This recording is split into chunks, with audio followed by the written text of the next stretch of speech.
want to start off by really thanking the Plainfield Library and Sarah specifically for reaching out to me and recognizing the importance of this work and this time period that we're in. It means a lot to me as the individual as one individual really who's been out trying to document these events, but I'm sure to many others who have been a part of this for so long and are even new to it at this point. So thank you, it means a lot. So I want to start off by really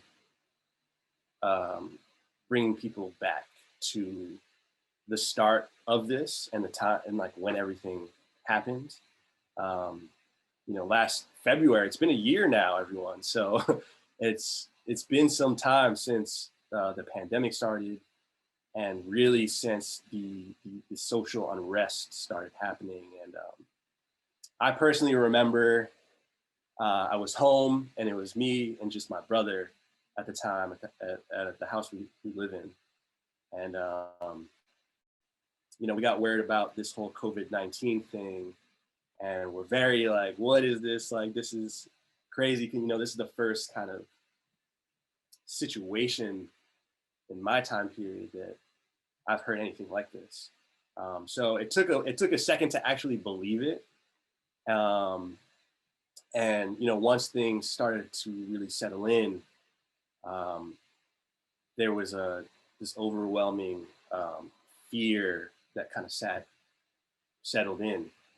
And really from all these unknown factors, like about COVID-19 and how do you get it, and it's just so much. Like leaving the house was just scary completely. So there was a lot of anxiety there, and unsurety. And then, you know, all of a sudden, the light sort of is shined on a issue that's been happening for already so long, when George Floyd was murdered. And this really brought a light onto so many other cases nationwide, like his, Breonna Taylor, Ahmaud Arbery, Jacob Blake. I mean, there's so many others that started to happen at this point. And a reignition of this movement, of this Black Lives Matter movement, sort of, you know, was reignited, and which brought me into a position of, you know, how can I contribute to what is happening in this very uncertain time period. The advice of everyone is to stay inside for the safety of your health. And so I was faced with this decision or this choice to either remain inside and trust what I'm being told, and what I'm seeing on TV and through social media like Instagram, Twitter, all these other platforms, which was a very kind of violent and aggressive narrative of the movement, and I was in disbelief of what I was being told. And I think so many people that I associate with and friends and other colleagues feel the same way about the information that we're being fed. So I felt a need to go out and find this truth. And what better way to do it than what I know best, and that's photography and through images. So the first march that I was actually a part of was the march in Newark, which was a massive march. There were so many people out there, and really kind of ignited this fire in me to document these, because it was an overwhelmingly peaceful march. And even before getting there, I had a lot of fear about it becoming violent, because that's what I was constantly being told it was going to be. These marches are violent, there's rioting, and there's looting. That was the thing. But it was the complete opposite of that. There was overwhelming community that was happening. People that felt misheard, felt underrepresented, and who were risking so much to be out here to fight for their voice, this collective voice of equality. So that is, in a nutshell, is what got me to get out and to sort of tackle this fear, which was a care for the people and for a community that I've been a part of my entire life. So I'm going to pull up the first bit of images from the Plainfield March. And there are actually two marches that happened in Plainfield that I was able to document. Let's see here, one moment. All right, share my screen.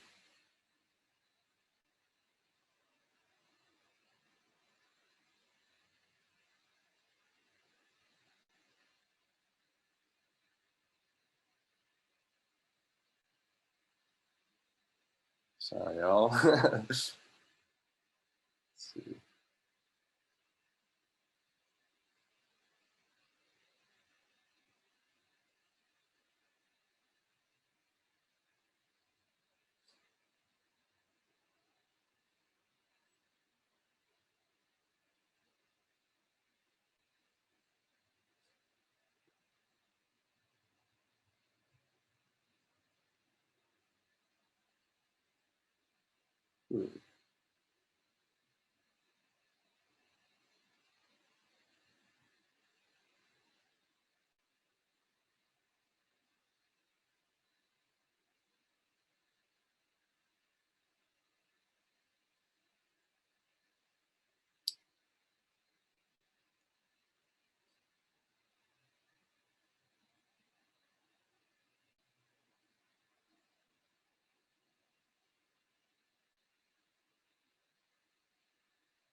Apologize for the hold up, everyone. We were just testing this and it worked. Oh man. Kalani, it might be your bandwidth. If you want to try stopping your video, and that might let your images load up quicker. Ah, okay. We'll give it a shot. Let's see.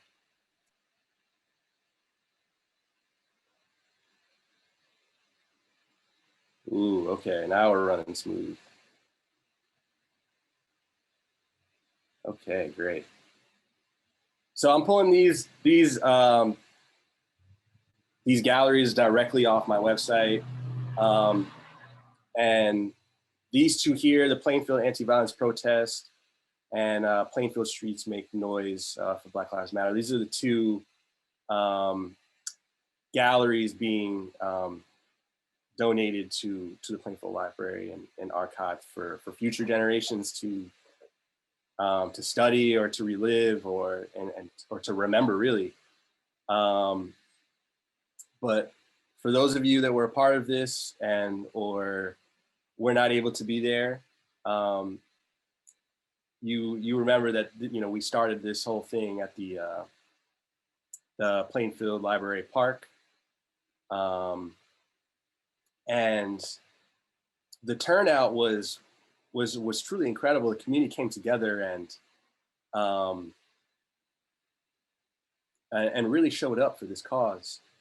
And I'm just going to kind of scroll through some of these pictures here so you can see some of the faces that that were there, some of the, you know, the individuals and some of the energy that was going on. And really a big part of photojournaling is trying to tell this story of these events that you're capturing.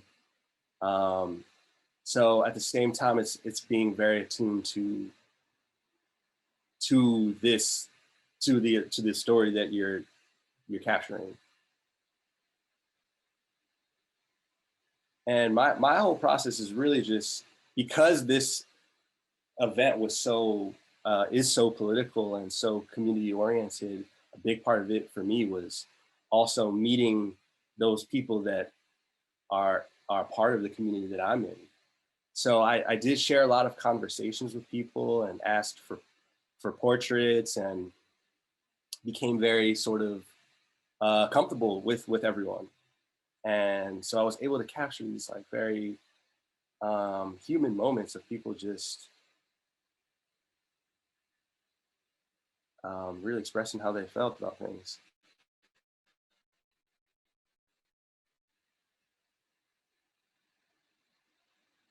And at this point, where we're gearing up to head to City Hall, and really, the march was about 3 blocks. It was a very short march, but I don't know if you guys remember, there was so much, like I said before, there's so much fear behind these things. And a lot of the downtown area boarded up their businesses, and which really says a lot. It says that that in itself, there's a huge disconnect in the message overall, but also amongst those inside the country. Because, if there was more of an understanding of those who live in the community and more trust involved, maybe instead of boarding their business, they could be there in support of or handing out waters or whatever it might be. It was a hot summer, so many different things could happen.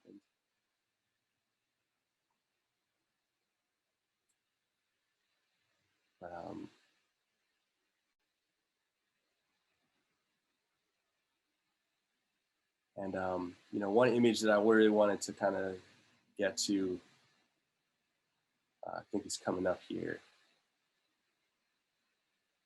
This one here. So for me, this says a lot. For me, Plainfield and just this area that we walked in, Plainfield's such an old and historic city. So, and a lot of it is in the architecture and the homes and the layout of the city. And this moment, what really for me shows all of what Plainfield is, all of what the movement is, because you have these Victorian homes in the background. You have this this massive amount of people marching towards the City Hall, and sort of this blocked out area here by the police, and you feel their presence, and at the same time you see the nonviolence here. No one's on guard, and it almost kind of feels like this officer is walking in the same direction as the people. And a lot of times during these protests and marches, that was the case. The police were a presence, and a lot of times it was a non-hostile presence.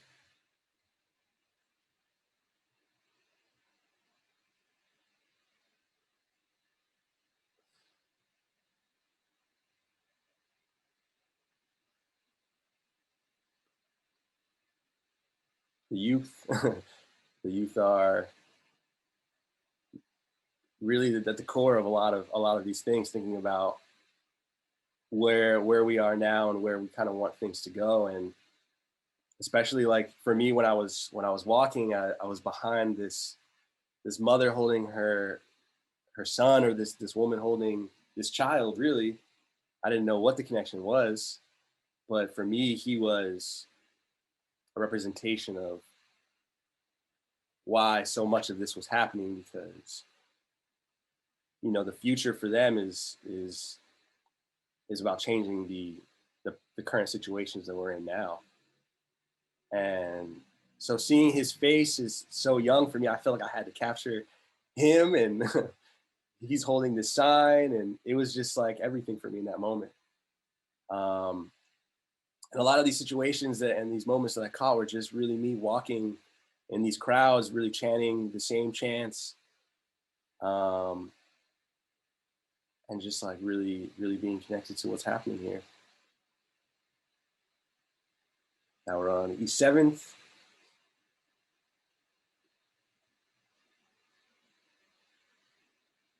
We all know the Hispanic community in Plainfield is huge as well. So, I felt it was important to show signs of the community displaying their struggles with immigration, with either poverty. And I thought this sign was very powerful because in the Hispanic community, that it's a huge issue. So in a lot of ways, we share the same struggle. And I know a lot of the community in Plainfield, shares this. And this individual was a clear representation of that. And it was just important to show these.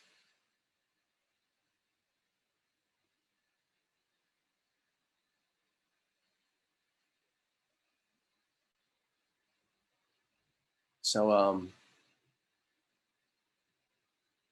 also scale was a very huge thing here. And a big thing I was focused on when out and trying to capture the scale of people, the scale of people towards the establishment. And for me, this picture here is says a lot on that. I mean, you have this massive amount of people in the community, come together, congregated in front of City Hall, which is really the establishment, and the central point of making decisions and writing new legislation in our city, in our community. And yeah.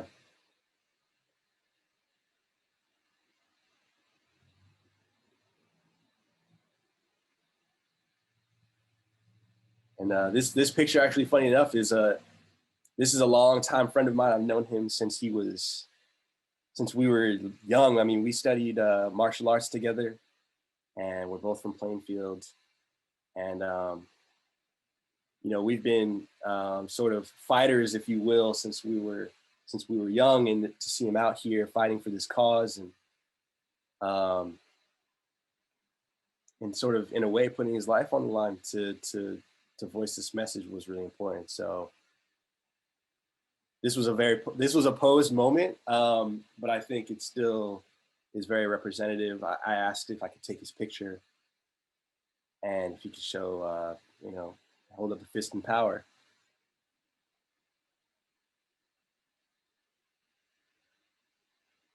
Again, here I'm working with scale, and really just trying to work with these lines, and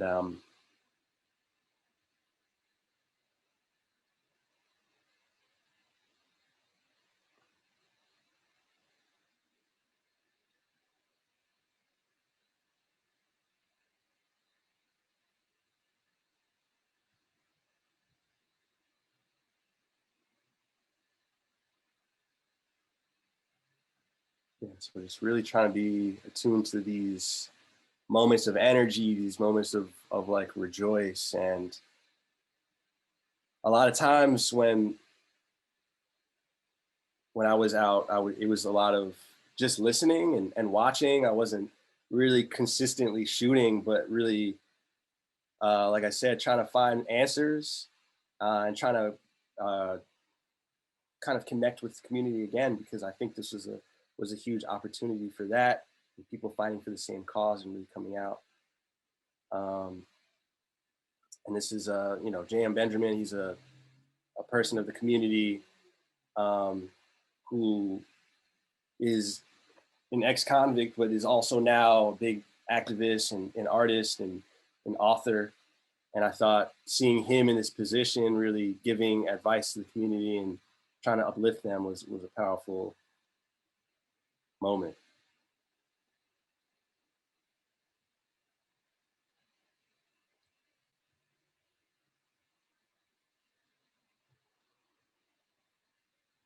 Another image of the youth holding some signs and representing.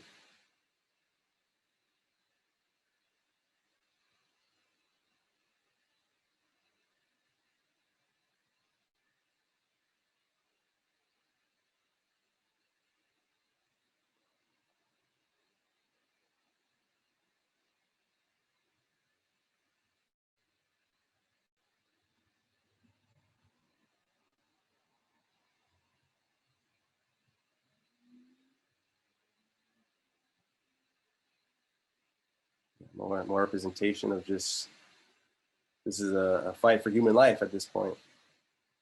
You know, and it's everyone's fight.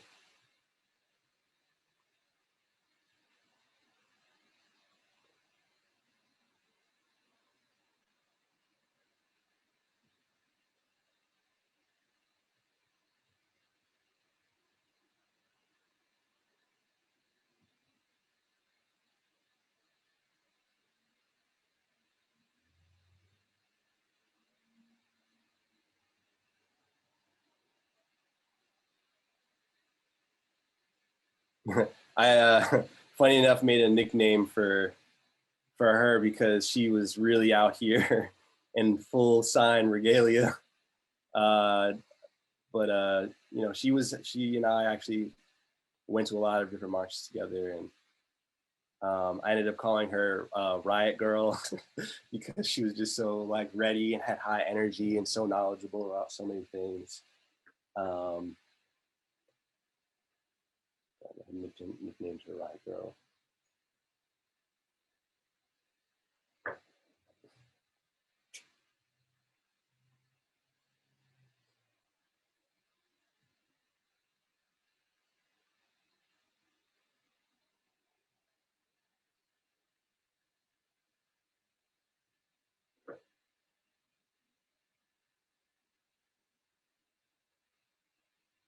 So yeah, I mean, really just trying to chronologically capture these events, you know, really displaying the human side of this fight and the people in the community and how we are, how we live, how we come out, how we represent. I love this picture so much because it was there's so many things happening here. But for me, it was all about this father-son image, or again, I don't know if this is a father and a son, it could be two brothers or whatever it is, but it's an older man, an older Black man sort of lapping this younger kid. As you know, just it said so much to me, as far as, you know, that father figure, or having sort of like a role model or someone who takes care of you. And I think so often like these images are so important to see within the Black community, because so many times we're being like shown and displayed as not this, as not loving, as not human. And but it's happening every day. We are, you know, this is us. So in so many ways, like even on this cart, like it's so it's just so amazing. I had to catch it.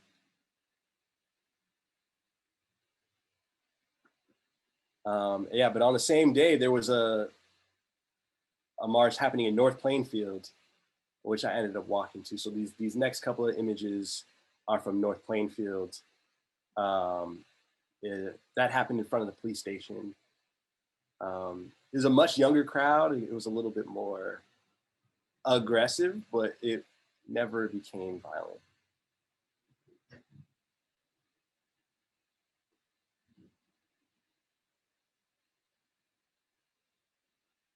More of Riot Girl here as we walk towards the North Plainfield protest.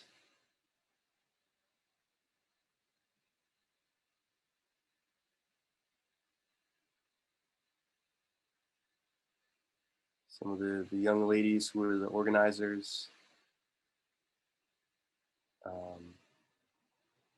Now, it was interesting to walk from Plainfield into North Plainfield and to see the how that community was responding. I mean, they were really a lot more open to the cause, and there were actually businesses out there handing out waters and had signs in their windows in support of. So it's just interesting to see that difference in literally one town to the next.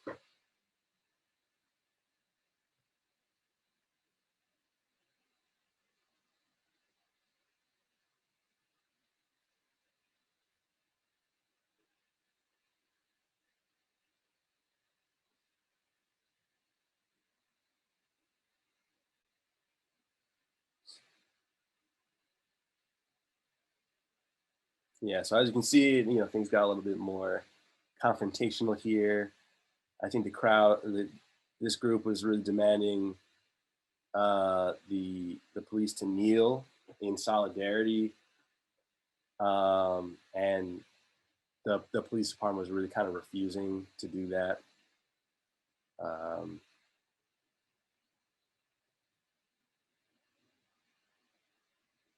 And that's the end of that gallery. Let's see if I bring it back, answer any questions or other talking points. Yeah, I'll just go into the last bit of like talking points that I had, and then last bit of questions. So just overall, I think currently photojournalism is the new frontier for like discovering truth. It's sad to say, but it's really hard to trust these outlets, like these news outlets, being Facebook, social media, whatever it might be. So I think a great way to find the truth is to find those who are out there doing their own photojournalism or their own documentation, or if you're able to, because everything is the way that it is now, if you're able to get out there and try and see from firsthand yourself. But everyone has their own means to discovering this truth. So you have the idea from media, and then you can take it as is, or you can kind of dig in and really do a little bit of your own research. And for me, it was going out there and taking these pictures and seeing it firsthand, and really trying to tell the story as honestly as I could. And that is kind of what I want everyone to leave with everyone, is that, yes, I do have like a trained background in photography, which allows me to really convey these sort of stories, and sort of control the narrative, if you will. But I think it's important for us all to get out there if we can and really show our perspectives, because I think it's up to the people now at this point to really get out there and make these changes and tell these stories and share it with those in our community. Because at this point, the works happens locally and it grows beyond there. And that was a huge thing that I learned documenting. It all starts at home. And that was kind of really the last thing I wanted to say about it. If you want to learn more about like the photography techniques, I mean, just start shooting, pick up a camera, and then like, you know, everyone has their own unique perspective. So like, just share it with your friends, your community, whoever it might be, because it's important and, to share these firsthand experiences during this time, which is so uncertain, even still, a year later. But that was the last kind of remarks that I wanted to share.